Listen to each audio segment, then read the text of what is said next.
Hi everyone, and welcome back to another video. You may have seen a few months back when I turned this cabinet into a vivarium.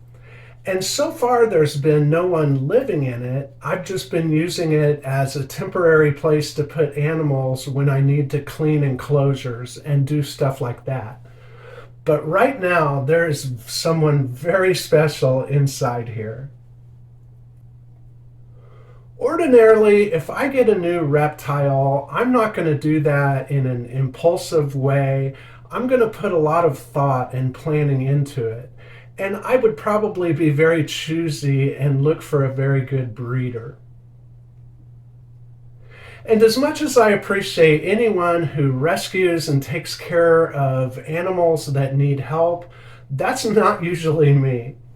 But I grew up with that. My mother would take in any stray or injured animal that came her way. And as she got a reputation for that, people often brought her animals that needed help. And we had lots of cats and everything from a raccoon to a crow that couldn't fly. Well, last weekend, Jeannie and I went out to run some errands, one of which was to stop at Petsmart and get some crickets and mice. And since I go to the same store all the time, they know me there, and they asked me if I would take care of a blind leopard gecko. And apparently they had gotten in a leopard gecko and determined that it was blind and could not sell it as a pet.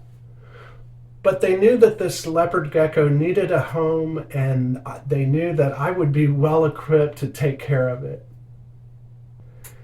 Jeannie and I took one look at this gecko, and we both just fell in love with it. Aside from being blind and needing to be hand-fed and maybe a little bit underweight, he seems to be perfectly healthy. I know a lot of people criticize stores like Petsmart, and there are reasons for that. But I have to appreciate the people at this particular store because they really cared about this animal, and I think they did a good job caring for it while it was with them. And it was obvious that this gecko really needs someone to love and care for it, and so Jeannie and I just couldn't say no. I'll turn the camera around and give you a closer look at him. I've had him for almost a week at this point, and he's very shy and easily scared. And as any new leopard gecko would do, he's stayed hidden most of the time. He really likes this turtle shell as a hide. And aside from feeding him, I've just been taking some time every day and laying my hand down near him so he can get used to it. We named him Puff.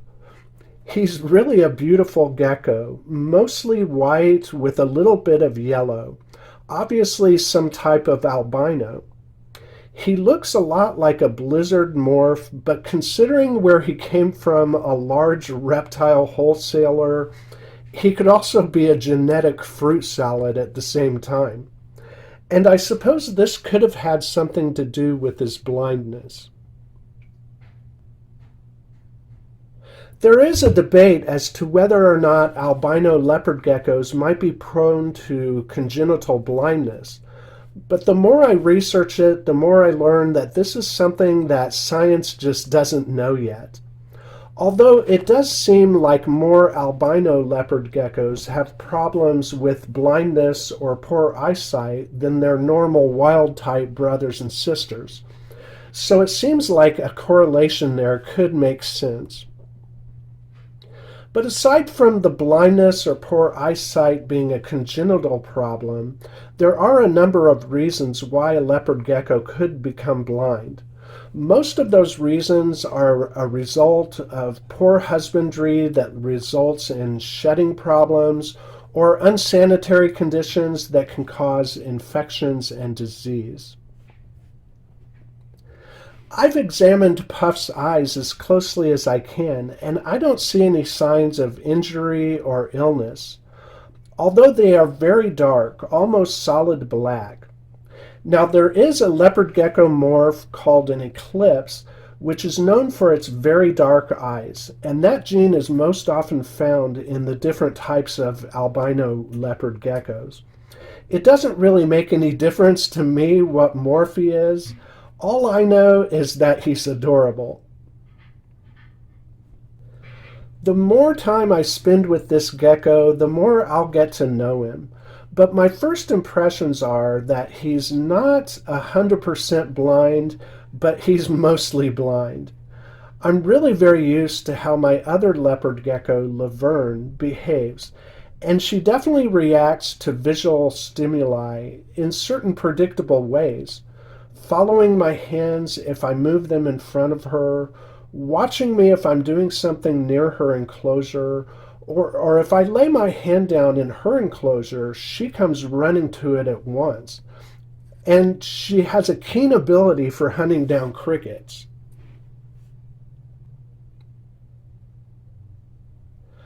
But Puff makes almost no reaction at all if I move my hand or finger in front of his face. He's used to being hand-fed and seems to be taking food from tongs easily, but doesn't seem to be aware of the food until it's right in his face. And watching him explore his new enclosure for the first time seemed a little odd. I've seen him bump his head into things.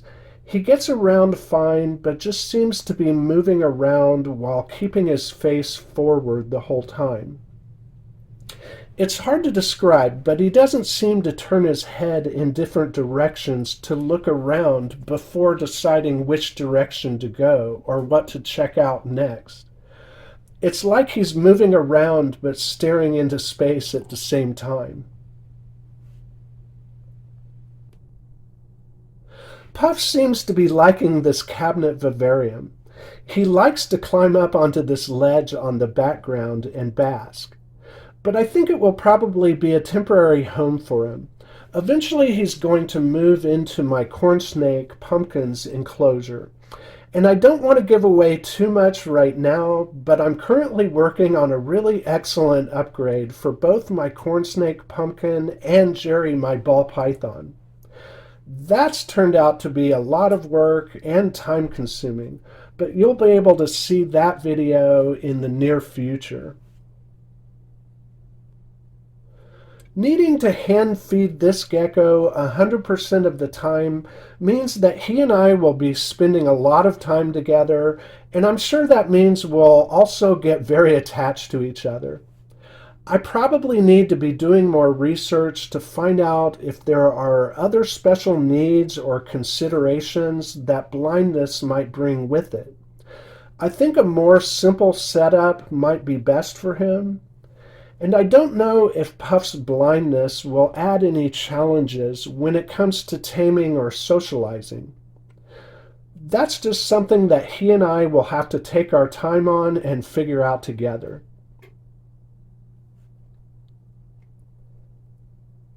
I'm really determined to help Puff live the happy and healthy life that he deserves to have. Caring for any kind of special needs reptile is uncharted territory for me, and I'm sure I'll learn a lot from it. If any of you have experience with this, I'll be happy to hear about it and any advice you might have for me and Puff. So feel free to leave a comment. I hope you enjoyed meeting Puff. I'm sure you'll be seeing Puff again on the channel in the future. And that's all I have for today. Don't forget to like and subscribe, and I'll see you in the next video.